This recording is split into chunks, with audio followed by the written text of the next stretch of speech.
لیکن اگر کسی مال کو نبی نے پسند فرمایا ہے تو صدیق کا مال۔ مسلمانوں، میرے بھائیوں، آج کا یہ مبارک دن انہی کے وصال کی تاریخ ہے۔ تو جس مال کو نبی نے پسند فرمایا ہو اور صدیق کی یہ تمنا ہو کہ میرا مال راہ خدا پر قدم مصطفیٰ پر خرچ ہو، اگر اس صدیق کے نام پہ کچھ مال آپ بھی خرچ کر دو، میں سمجھتا ہوں اللہ و رسول دونوں راضی ہو جائیں۔ آپ تو یوں خرچ کرتے رہتے ہیں چادر اگاگر کے نام پہ، دیگر تقریبات کے نام پہ، نکاح کے نام پہ، ولیمہ کے نام پہ، عقیقہ کے نام پہ، سنت کے نام پہ، اور جتنا نہیں کرنا چاہیے اس سے زیادہ کر لیتے ہیں۔ کچھ روپے صدیق کے نام پہ بھی خرچ کرو تاکہ اللہ کے کھاتے میں جمع ہو جائے۔ ہر آدمی جاؤ آج قرآن کی تھوڑی بہت تلاوت کر لو اور حضرت صدیق اکبر کے نام پر ایصال ثواب کرو، انشاءاللہ صدیق کی روح تو خوش ہوگی، ان سے زیادہ کہیں اللہ کے نبی کی روح خوش ہوگی۔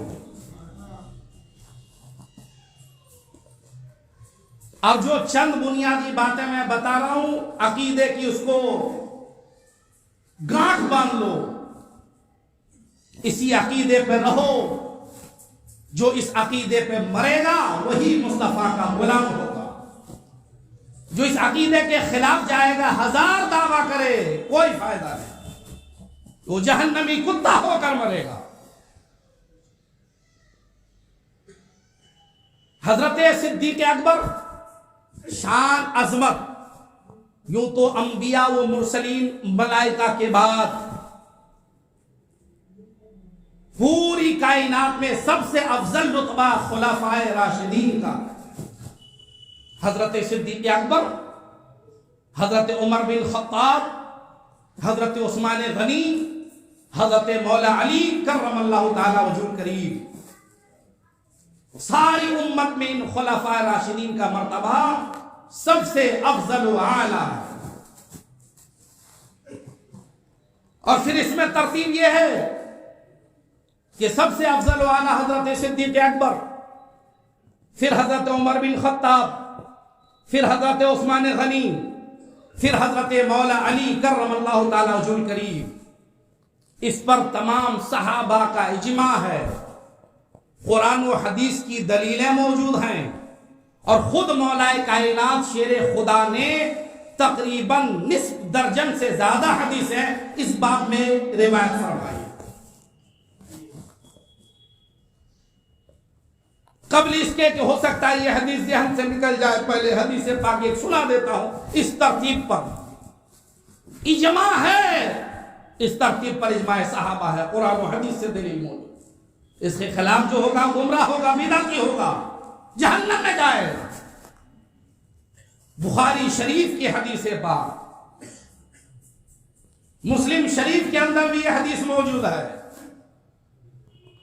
راوی اتنے شاندار کہ خود مولا علی کے بیٹے حضرت سیدنا امام محمد بن حنفیہ رضی اللہ تعالی عنہ، کہ حضرت محمد بن حنفیہ جو خود مولا علی کے بیٹے ہیں، انہوں نے اپنے والد بزرگوار حضرت علی مرتضیٰ سے پوچھا، ابا حضور صحابہ میں سب سے افضل کون ہے؟ تو حضرت مولا علی رضی اللہ تعالیٰ عنہ نے ارشاد فرمایا، بیٹا سارے صحابہ میں سب سے افضل حضرت صدیق اکبر ہے، پھر عمر فاروق ہے۔ راوی مولا علی کے بیٹے ہیں، اور روایت کرنے والے جن کی روایت ہے، جن کی بات ہے، وہ خود مولا علی ہیں۔ حدیث پاک بخاری شریف کے اندر موجود ہیں، اور میں نے گزشتہ جمعہ بھی بتایا کہ سب سے زیادہ حدیثیں حضرت صدیق اکبر کی عظمتوں پر روایت کرنے والے خود مولا علی ہیں۔ جنہیں دیکھنا ہو میں کتابوں کا حوالہ بھی دیتا ہوں، یوں تو بخاری، مسلم، ترمذی، نسائی، ابن ماجہ، مسند امام احمد بن حنبل، موطا امام مالک، طحاوی شریف، الکامل ابن عدی، المستدرک للہادی، حاکم، درجنوں حدیث کی کتابیں ہیں جس میں صحابہ اور خصوصیت کے ساتھ مولا علی کی روایتیں صدیق اکبر کی افضلیت کے حوالے سے موجود ہیں. لیکن اتنی ساری کتابوں کو آپ پڑھیں ممکن نہیں. اس کے لیے امام عشق و محبت اعلیٰ حضرت نے چند رسالوں کے اندر ان ساری باتوں کو جمع فرما دیا. ایک رسالہ جس میں کثرت کے ساتھ مولا علی کی عظمت اور ان کی روایت کردہ حدیثیں موجود ہیں صدیق اکبر کے حوالے سے، اس کا نام ہے غایت التحقیق فی امامت علی والصدیق. نیٹ پہ بھی موجود ہے. ایک رسالہ ہے مطلع القمرین فی ابانت سبقت العمرین، واٹس ایپ میں موجود ہے، نیٹ میں موجود ہے. ایک رسالہ ہے الزلال العنقا من بحر سبقت الاتقا، نیٹ میں موجود ہے، اس کو آپ پڑھ سکتے ہیں. ایک رسالہ ہے تنزیہ المکانت الحیدریہ عن وصمت عہد الجاہلیہ.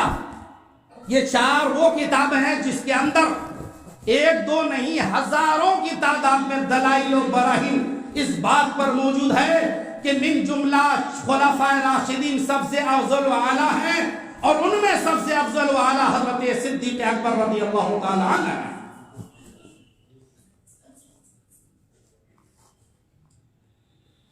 چنانچہ آپ دیکھیں خود مولا علی کی روایت اور ایک کتاب جس میں خصوصیت کے ساتھ حضرت مولا علی کی روایت کو جمع کیا ہے علامہ ابن حجر مکی رحمۃ اللہ علیہ نے الصواعق المحرقہ کے اندر.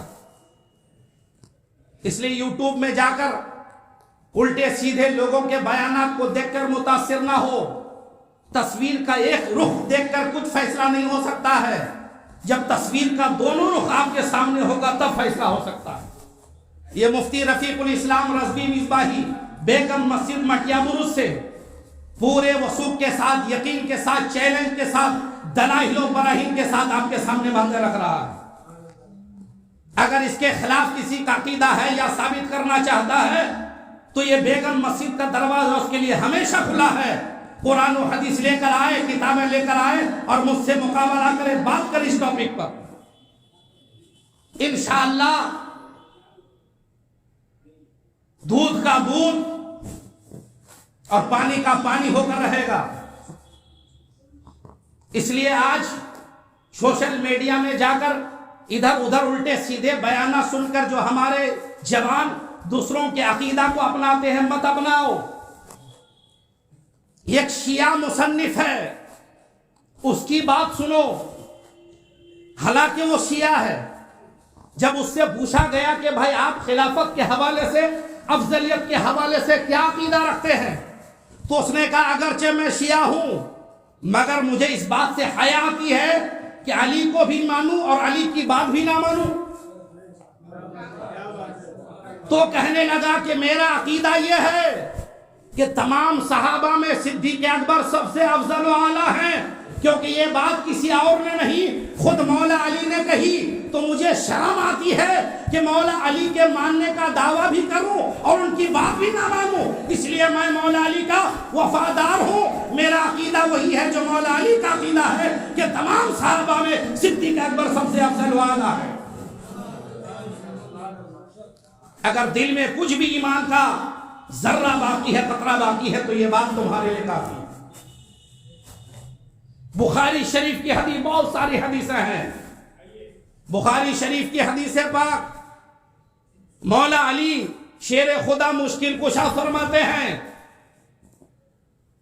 علامہ امام ابن حجر مکی نے صواعق المحرقہ کے اندر تفصیل سے فرمایا.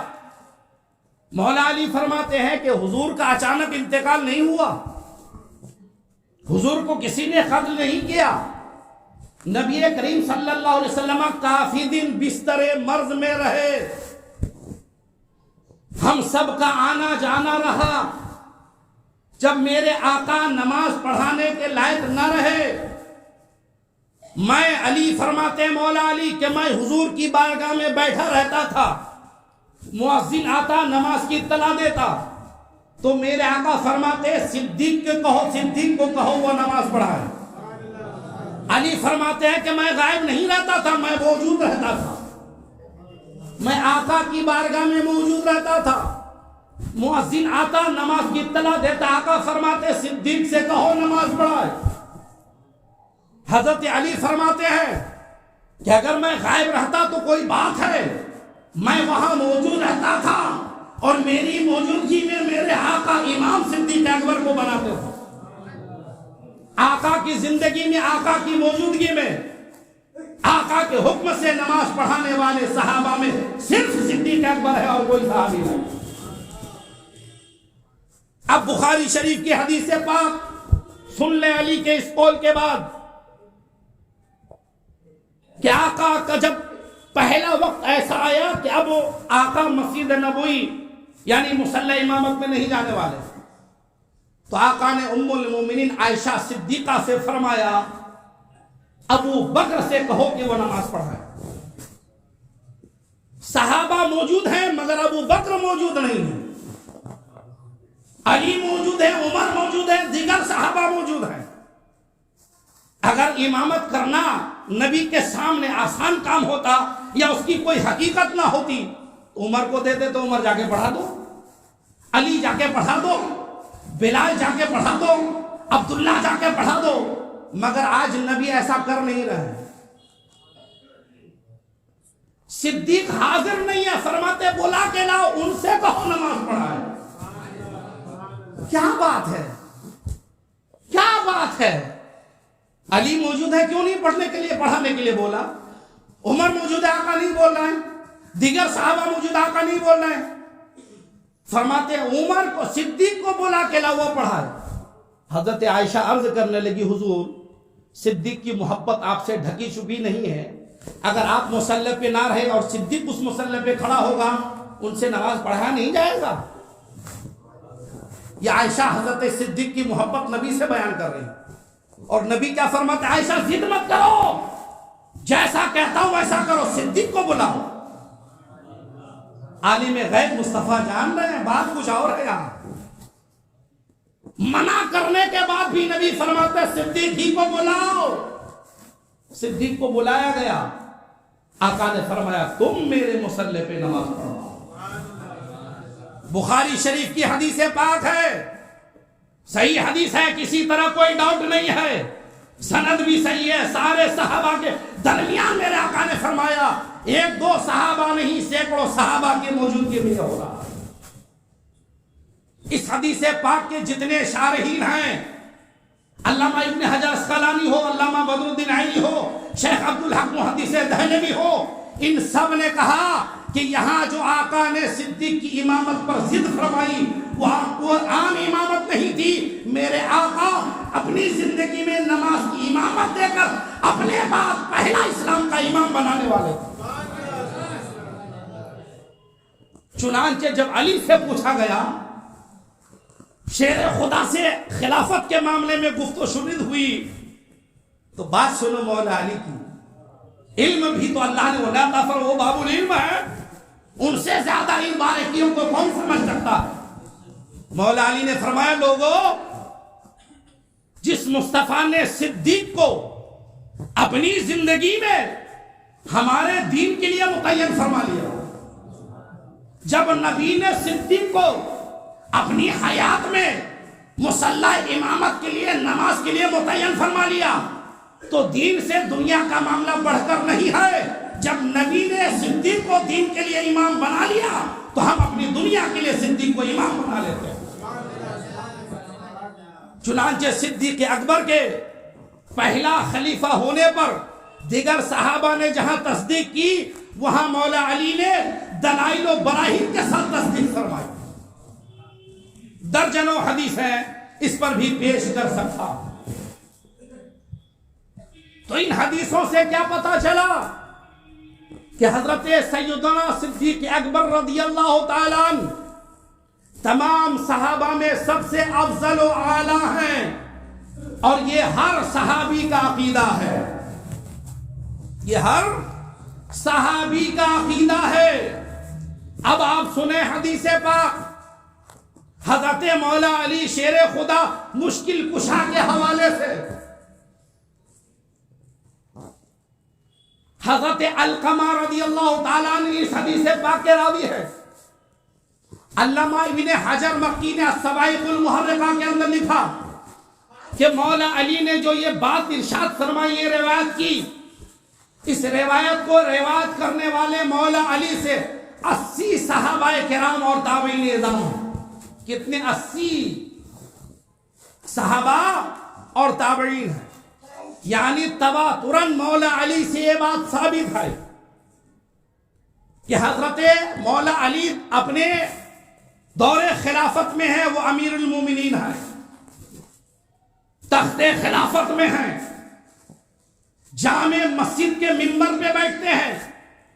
کچھ لوگوں سے مولا علی نے سن لیا کہ کچھ لوگ مجھے صدیق عمر پہ فضیلت دیتے ہیں، یعنی یہ کہتے ہیں کہ علی صدیق عمر سے افضل ہے. یہ بات مولا علی نے سماعت فرمائی اور جامع مسجد کے منبر پہ جمعہ کے دن مولا علی بیٹھے ہیں اور وہاں ارشاد فرما رہے ہیں. مجمع عام میں، جمع غفیر میں تقریر کرنے والے مولا علی باب العلم ہیں. سننے والوں کی ایک جماعت ہے.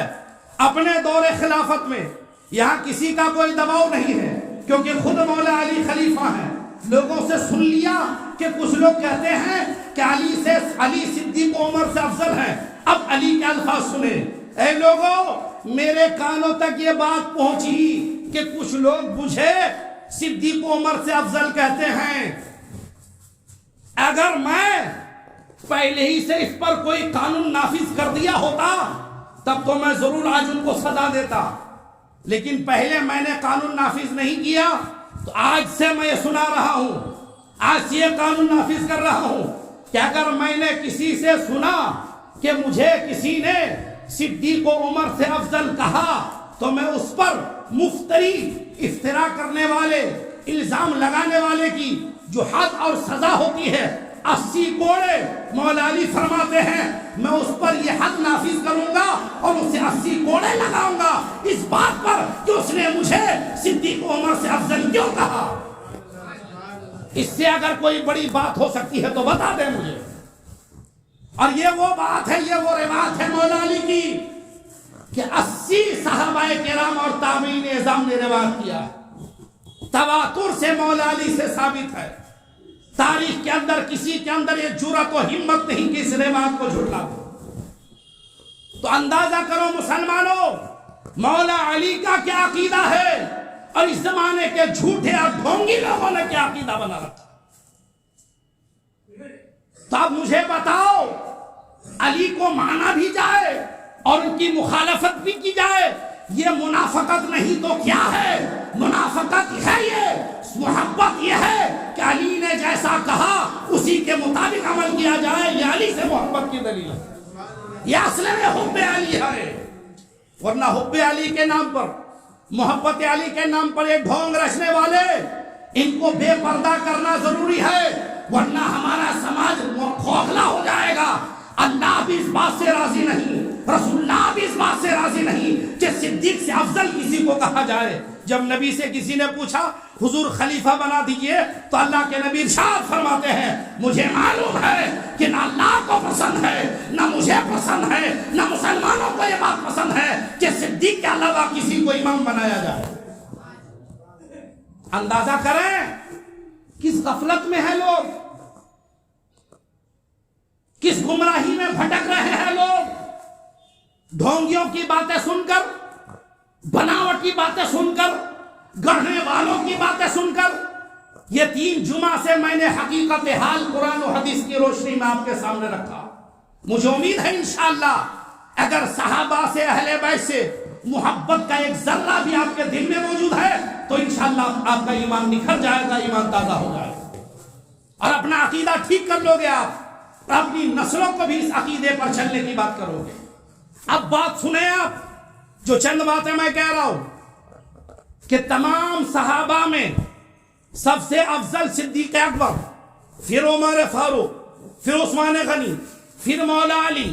یہ عقیدہ کس کا ہے کہ تمام صحابہ میں سب سے افضل اور پہلا خلیفہ صدیق اکبر ہے. یہ تمام صحابہ کا عقیدت ہے.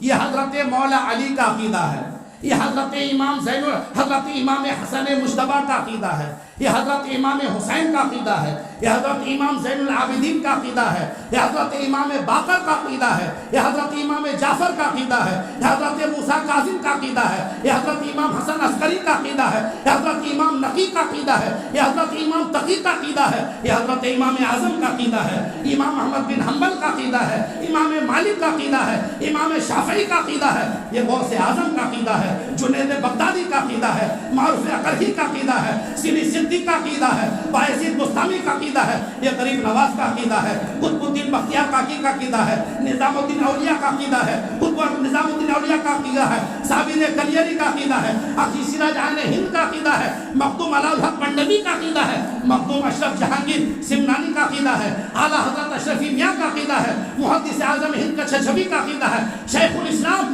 علامہ مدنی میاں کا عقیدہ ہے۔ یہ عقیدہ ماہرہ کے سادات کا ہے، شاہ برکت اللہ کا ہے، شاہ فضل اللہ کا ہے، حضرت میر عبد الواحد بلگرامی کا ہے، سادات وصولی کا ہے، سادات ماہرہ کا ہے، سادات بلگرام کا ہے، اور سنیں مشائخ بدائیوں کا ہے، مشائخ بریلی کا ہے، اور سنیں یہ عقیدہ اعلیٰ حضرت عظیم البرکت کا ہے، یہ عقیدہ مخدوم بہار شرف الدین یحییٰ منیری کا ہے، یہ عقیدہ مولانا سید شہباز محمد بھاگلپوری کا ہے، یہ عقیدہ وارث پاک عالم بنا مخدوم دیوا کا ہے، یہ عقیدہ اعلیٰ حضرت عظیم البرکت کا ہے، یہ عقیدہ تاج الشریعہ کا ہے، یہ عقیدہ عصر حاضر کے تمام علماء کا ہے، تمام علماء کا ہے۔ اگر اس کے خلاف مجھے ان کا کوئی عقیدہ دکھا دے گا تو یہ مفتی رفیق الاسلام منہ مانگا انعام دے گا کہ مخدوم کشوشا کا عقیدہ اس کے خلاف ہے، غوث اعظم کا عقیدہ اس کے خلاف ہے، غریب نواز کا عقیدہ اس کے خلاف ہے، امام اعظم کا عقیدہ اس کے خلاف ہے، منہ مانگا انعام دے گا، قیامت تک ثابت نہیں کر سکتا ہے۔ اس لیے میں دعوت دیتا ہوں کہ تفضیلیت سے، شیعیت سے، رافضیت سے توبہ کر لو، علی کا بھی چاہنے والا بن جاؤ، صدیق کا بھی چاہنے والا بن جاؤ۔ بس اتنی بات پر میں اپنی بات ختم کرتا ہوں، ورنہ ہم لوگ دیوانے ہیں صدیق و عمر عثمان و غنی کی عظمتیں بیان کریں، سانس رک جائے، ختم ہو جائے، مگر عظمت صحابہ ختم نہ ہو۔ اللہ ہم سب کو صحابہ سے بھی محبت کی توفیق دے، اللہ ہم سب کو اہل بیت سے بھی محبت کی توفیق دے۔